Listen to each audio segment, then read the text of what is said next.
Hello, this is Mira, your favorite Mary Kay sales director, and today I'm going to talk about how to set a goal. It's July, so it's our Mary Kay fiscal new year, and it's time to reset some goals. In having conversations with a few of you, I have realized something, which is either one, some of you have said to me, I don't think I've ever set a goal, I don't even know how. And number two, for myself, I don't really even know how to set goals based on the new reality because there have been two very unnormal years happening. Unnormal is not the right word, but you know what I'm saying. So I made some notes and I'm going to share with you as I was fleshing out our unit goal and some personal goals for myself. I fleshed out my process and I wanted to share it. So, first, how to set a goal. It seems easy. Choose a goal. But depending on what your programming is with goals or your deserve level or your recent trauma or past trauma, that's a whole emotional minefield. The first thing that I can tell you in choosing a goal is make sure that you pick one that is actually important to you. Go with your gut. For years, I set the goal that I should want, trying to gain approval from my family, from my peers, from my national sales director with the goals that I set. And then and when I finally did learn how to set goals to be true to myself, wow, it's been amazing. Watch out, world. My goals started coming true on a more regular basis because I actually wanted the goals I was setting. They actually resonated deep within my heart and within my gut. So I would say to you, after you have an idea of what you want and you figured out why it's important to you and you have that deep emotional connection, make sure to do some research on what steps you can take to start it. Many of us have goals that seem out there. And I remember my grandmother used to tell me, she used to try and encourage me and be like, well, you're not that important.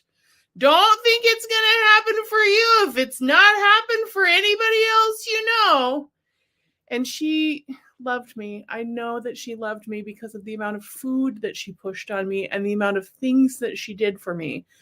But she had grown up in the Depression era. She had been in a poor family, in a family that was emotionally kind of stunted. And she wanted me to be realistic because she didn't want me to get hurt. And while she thought she was being kind and she thought she was being good to me, those voices in my head really messed me up for a very long time. So if you have something that seems way out there, that is so far out of the norm for whatever the people in your life or in your family have, go do some research on the steps on what you can do to get that started. And for us, it's living in Hawaii. My family still thinks we're absolutely nuts to even have bought a condo on, what they consider the wrong side of the island of Oahu. And I'm like, it's Oahu. There's no wrong side. Just get on it. So in putting together that goal that Richard has to study at the University of Hawaii, for us to live there, we've been doing research for a while. We've done quite a bit of research on what it would look like to even live there. We did that last summer. We've been into all of the different stuff about the university, and come to find out, did you know one of Richard's second cousins used to be the chancellor of the university? We already had a connection we didn't know about. So we've been doing research. We did research with our Tesla. We figured out why it was important to us.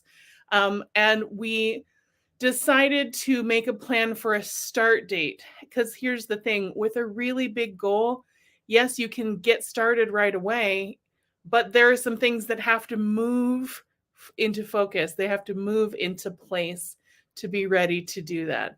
So that's required quite a bit of mapping out and planning out. Starting really is the hardest. Newton's law of inertia says that a body in motion stays in motion, a body at rest tends to stay at rest. So get the momentum going, and you will start to gain momentum. You will start to gain motion, and you will start to see things happening. Now, here's the trick. Here's the next trick that you need to pay attention to. We've got our goal, we've researched it, we know why it's important to us. Maybe you've even got a goal poster going that you can look at, that you can focus on, that you can put your mental energy in so it can remind you every day. Periodically, you're going to need to evaluate without judgment how your plan is working for you and what your progress is so far. And this is where most people lose steam on the goal. We get started, it creates momentum, it creates movement, it creates something. And then in real time, we hit an obstacle, or we have circumstances happen that we weren't planning for, whether it's a tragedy or whether it's just a delay. And our brains are hardwired to perceive all obstacles in life as life-threatening. This is where your mantras and your neural tools can come into play.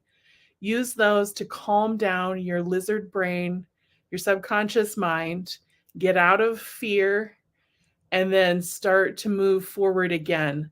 And take notes, check in on your progress, make adjustments as necessary. Plans are something that you deviate from. And most of us, we get a little out of sorts when our plans don't come to fruition in the way we want. But if you really think about it, the best things in life happen when you're making plans and life just takes over. So be open to the adjustments that you need to make. We can't control the outcomes, but we can always look for the alternatives. So I think a great analysis of this would be taking a road trip. And I've just recently taken a couple in my brand new Tesla, and I've encountered a lot of road work. And there are always detours around the road work. Sometimes, like happened on our last trip back from Oregon, there's so much road work happening in front of us that you have to stop and wait. You physically have to stop and wait. We had to stop and wait for a flag car to come and guide us through construction in a mountain pass just outside of Vail, Oregon. We had to wait for 18 minutes. And my kids, who are the perfect age for your inner child to be, they're like, we gotta go, we gotta turn around, we gotta find another way to get there, we can't do this, we gotta go back.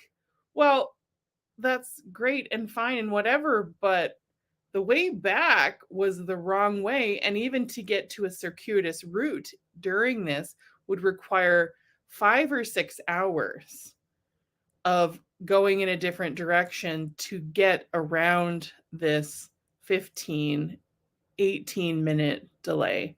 And I think that speaks such volumes to me as I'm saying it, and I hope it does to you as well.